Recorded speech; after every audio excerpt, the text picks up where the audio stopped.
중국 시진핑 국가 주석은 사면임을 공식적으로 확정지은 지난 3월에 반도체 관련 중대 선언을 했습니다.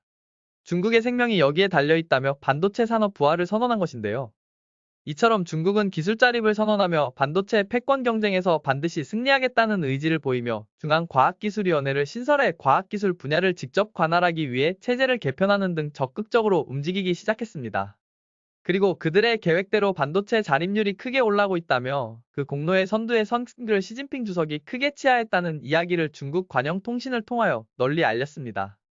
하지만 이것이 외부에 드러나자 오히려 업계에서는 눈 가리고 아웅식의 선전일 뿐이며 그만큼 중국이 위태롭다는 걸 반증하는 거라는 의견이 두드러졌는데요.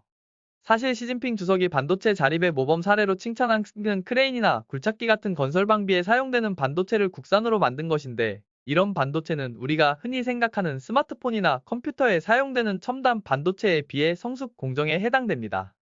따라서 미국에서 중국의 기술 굴기를 차단하기 위해 첨단 반도체와 장비의 중국 수출을 통제하자 중국은 어쩔 수 없이 성숙 공정 반도체 제조에 집중할 수밖에 없는 현실이 오히려 이렇게 드러났다는 겁니다.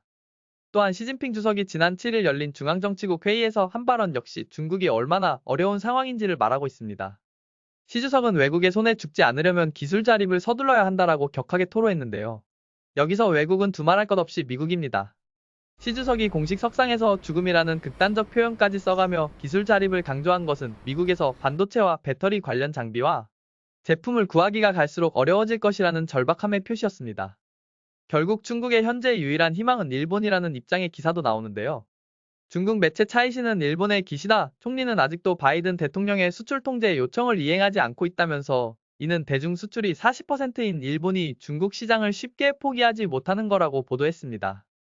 사실 일부 일본 회사는 90%가량 중국 수출에 의존하고 있어 사실상 수출이 막히면 부도가 나게 됩니다. 게다가 중국에게는 일본이 반도체 장비 수출 통제를 진행할 경우 히토류 카드를 다시 쓰면서 압박할 수 있으니 일본에 희망을 거는 게 당연해 보입니다. 그러나 중국에게는 안타깝게도 결국 일본도 미국 눈치를 보며 장비 수출을 단행할 수밖에 없다는 의견이 나오고 있습니다. 한국 역시 일본과 마찬가지로 중국발 수출이 거의 절반에 가까워 매우 손해가 큰 상황이 발생할 수 있습니다.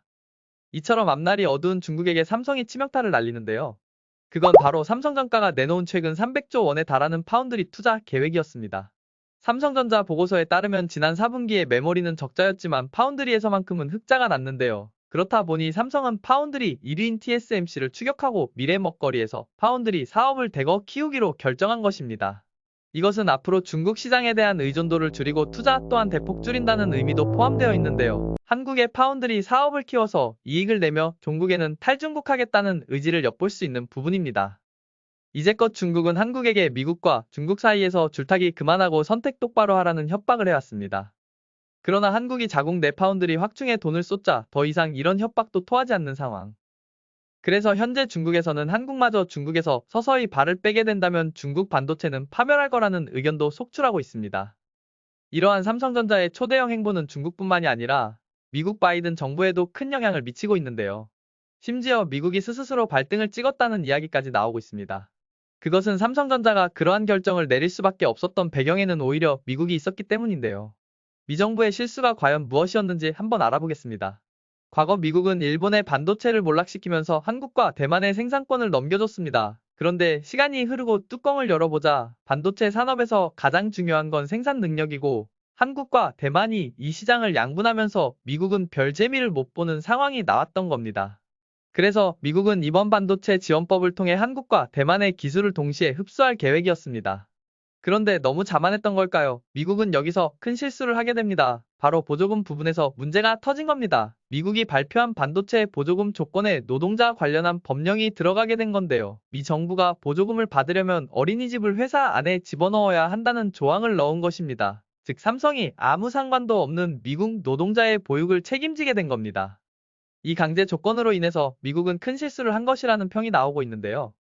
당장 대만에서부터 반대 움직임이 일고 있습니다. 장중모우 TSMC 창업주가 미국에서 반도체 공장을 운영하는 데 드는 비용 등 단점을 강조하면서 현지 시설 투자 확대에 관련해 부정적 태도를 보이고 있는데요. 그는 최근 대만에서 열린 경제포럼에 참석해 대만과 미국의 시설 투자를 벌일 때 발생하는 차이를 과소평가했다며 공장 가동에 들이는 비용이 대만의 2배 이상에 이를 것이라고 말했습니다.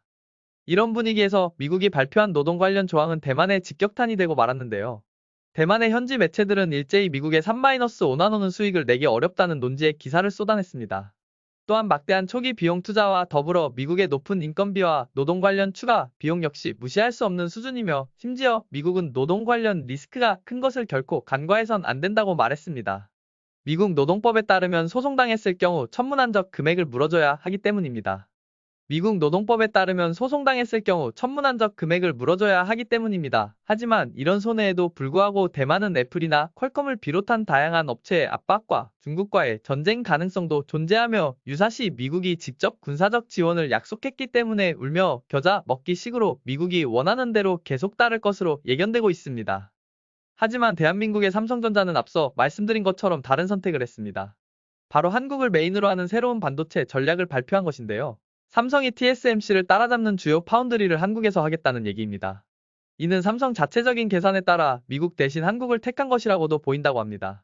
삼성이 이런 선택을 한 이유 중 메인은 앞서 말씀드린 대로 고비용과 고부담으로 미국에서 파운드리를 해봤자 이득이 거의 없기 때문입니다. 게다가 현재 미국 텍사스 공장이 예상보다 10조 원이나 건설비가 더 들어갈 것으로 보입니다. 처음엔 미국 정부에서 약속한 보조금이 있으니 들어가도 무방할 것으로 판단되었지만 막상 다시 계산해보니 온갖 비용이 다 치솟은 바람에 오히려 보조금보다 건설 비용이 많아지는 상황이 발생한 겁니다.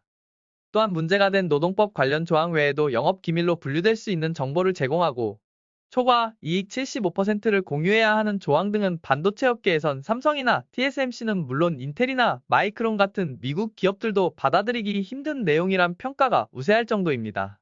그런 만큼 미국 외 다른 지역까지 눈을 돌려봤을 삼성전자, 세계적인 기업인 만큼 당연히 유럽에서도 삼성 측에 러브콜을 보냈습니다. 유럽은 삼성에 총 50조 이상을 지원하겠다고 밝혔는데요. 하지만 유럽은 미국보다 더 관련 기반이 없는 곳이라 결국 한국에 투자금을 대거 유치하는 선택을 한 것입니다. 그렇다면 이러한 삼성전자의 선택은 한국에 어떠한 효과를 미칠까요? 우선 고용 효과는 약 160만 명에 이를 것으로 예상됩니다. 또한 직간접적으로 700조 원의 생산을 유발할 것으로 기대되는데요. 따라서 이번 삼성의 결정은 장기적으로 한국에 매우 큰 도움이 될 것입니다. 이런 긍정적인 의견이 우세한 한편, 삼성전자의 이러한 행동이 미국의 비위를 거스르는 게 아니냐는 우려도 존재하긴 합니다. 하지만 미국이 원하는 수준만큼의 성의만 보이면 문제될 게 없다는 의견이 대부분입니다. 이 반도체법이 애초부터 바이든 재선을 위해서 제정되었고 정치적인 목적이 가장 크기 때문입니다.